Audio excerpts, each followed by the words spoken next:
The S&P 500 ETF VOO and the Nasdaq-100 ETF QQQ are staples in the ETF market, thanks to their solid track records of providing consistent and long-term growth through the ups and downs of the market. And while they're both great picks to have in a portfolio, in this video, we'll be talking about 5 ETFs that can outperform both VOO and QQQ. So let's get right to it. Starting off with the first fund, we have SMH, the Van Eck Semiconductor ETF. This ETF follows the MVIS US-listed Semiconductor 25 Index, which tracks the overall performance of companies that are involved in semiconductor production and equipment. The selection criteria for this fund is pretty straightforward, as there are 2 requirements to be eligible. First is that the companies must generate at least 50% of their revenues from semiconductors. And second, the stocks must have a market cap of at least $150 million.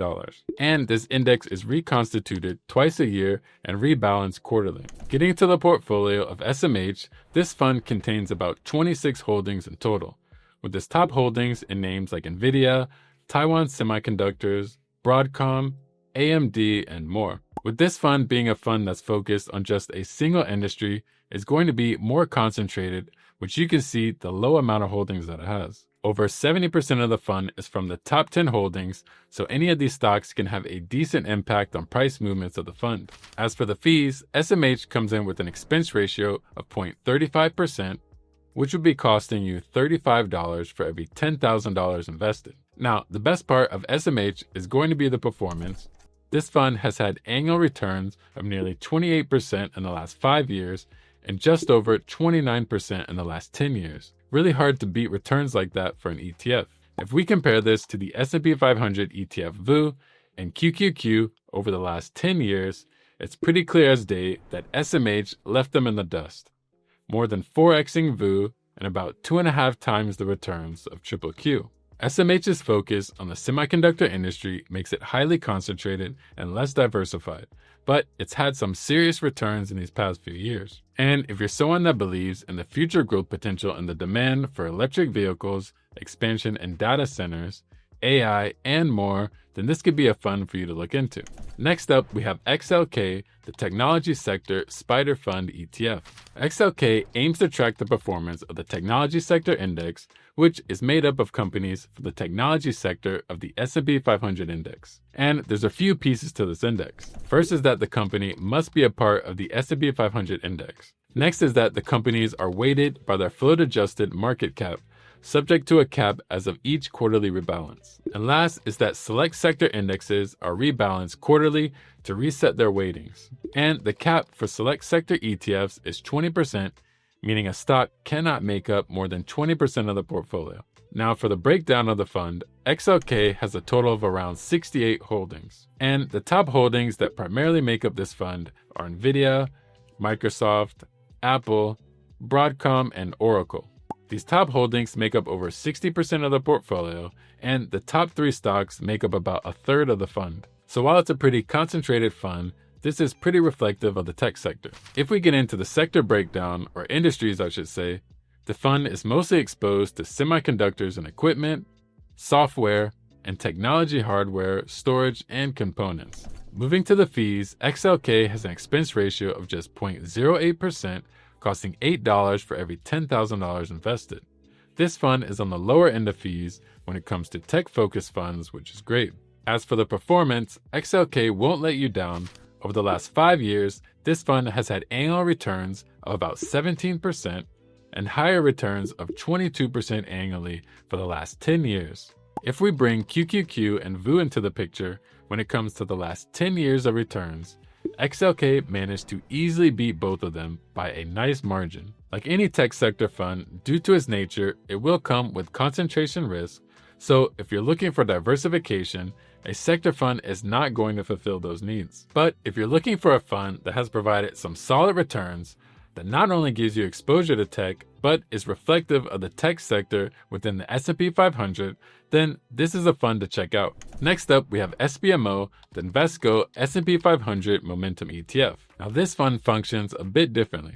SPMO is based on the S&P 500 Momentum Index, which is an index that tracks the performance of stocks in the S&P 500 that have a high momentum score.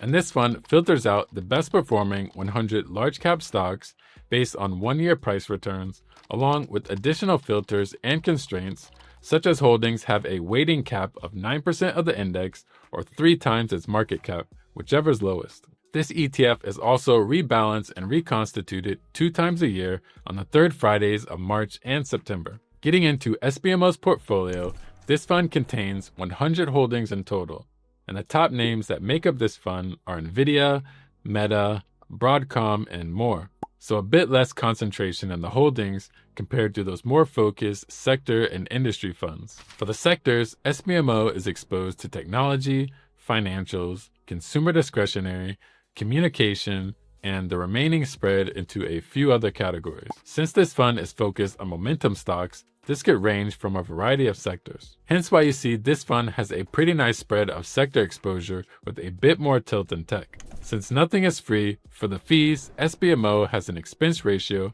of 0.13%, costing you $13 for every $10,000 invested, which isn't too bad at all. SPMO has provided some solid returns over the years, with annual returns of 19% in the past 5 years and about 18% since it was created almost 10 years ago. Now, compared to QQQ and VOO over the past 5 years, SPMO has had the edge over both of these ETFs by a decent amount.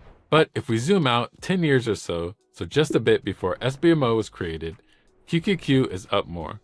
SPMO has been experiencing a boost of growth over these most recent years compared to the first half of this period. SPMO can provide some decent diversification for a fund that competes with some of the best performing ETFs in the market with reasonable fees. If you're looking for a fund that benefits from the growth and momentum of companies that are driving the market, then don't overlook this one. Also, I made a detailed video on everything about SPMO along with how it compares to QQQ and the overall market, which I'll link in the description below and you can watch after this video. So this next fund is a lot different than the others, and it's ibit, the iShares Bitcoin Trust ETF. This fund is designed to track the performance of the price of Bitcoin, so it allows a simpler way for investors to get Bitcoin exposure. So why invest in ibit? First is for access, since ibit allows investors to get exposure to Bitcoin conveniently through an ETF, which helps simplify some of the complexities of holding Bitcoin directly. Second is liquidity,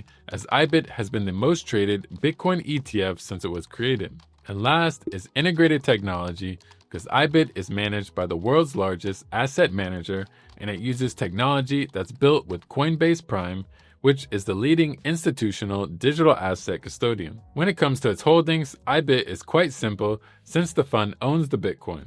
So in its holdings, you will only see Bitcoin along with some cash. And ibit uses Coinbase as its custodian and uses its Coinbase Prime service to physically hold the Bitcoin on its balance sheet.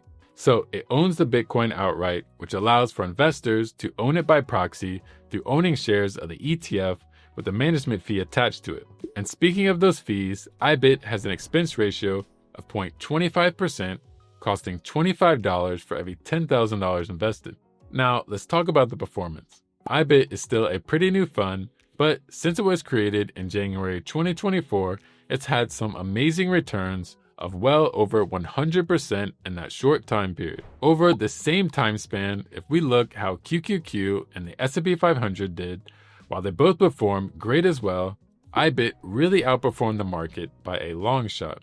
Now, while these are incredible returns, it's important to keep in mind that Bitcoin is very volatile, so while it can have huge gains, it can also face large drawdowns. With that said, I think ibit can be a simplified way for investors to get exposure to Bitcoin. And the increased institutional adoption, passing of the Genius Act, and an improved regulatory landscape provided some strong catalysts for the long-term growth for Bitcoin. Next up, we have IYW, the iShares US Technology ETF. This fund seeks to track the investment results of the Russell 1000 Technology RIC Capped Index, which includes large and mid-cap companies in the US tech sector. And this index has a capping system in place that's broken down into 2 parts. First is that the weight of any single stock is limited to a maximum of 22.5%. And second, the combined weight of all stocks that each individually exceed 4.5% of the index weight are limited to a maximum of 45%. So 45% is the max for the sum of all the stocks that have a weight above 4.5%, and you'll see exactly what I mean shortly. Also, the portfolio is rebalanced quarterly, so in between these rebalance dates, some stocks could go beyond the set limits. This fund has around 139 holdings in total, with top holdings in names like Nvidia, Microsoft, Apple, Meta, Google, Palantir, and more. And if you take a look at the top 4 holdings, you can see that it's a little bit higher than that max combined limit. Something that you might not have noticed is that while this fund is technically a tech sector fund, it holds both Meta and Google, which are considered communication stocks, so that's a nice plus. Now, for the sectors that make up IYW is software up top, semiconductors, tech hardware, media and entertainment, and a few others. For the fees, this fund has an expense ratio of 0.38%, costing you $38 for every $10,000 invested. Getting into the good stuff, for the performance, IYW has had annual returns of around 18% in the last 5 years and over 22% in the past 10 years. And if we compare that to QQQ and VOO over the last 10 years, we can see that IYW has beaten QQQ and over 2x the S&P 500 in total returns. While IYW comes with a slightly high expense ratio, it's a solid tech ETF that provides a bit more exposure to a variety of stocks compared to some of the other tech funds. On top of that, IYW is a unique tech-focused fund that also includes communication stocks like Meta and Google, which has also helped the fund outperform. And if you want to see what the best growth ETF is to invest in, then check out this video here. Or if you want to learn about the one dividend ETF that beats out the S&P 500 and QQQ, then check out this video here. Thanks as always for watching, and don't forget to like and subscribe for more content, and I'll be catching you on the next one.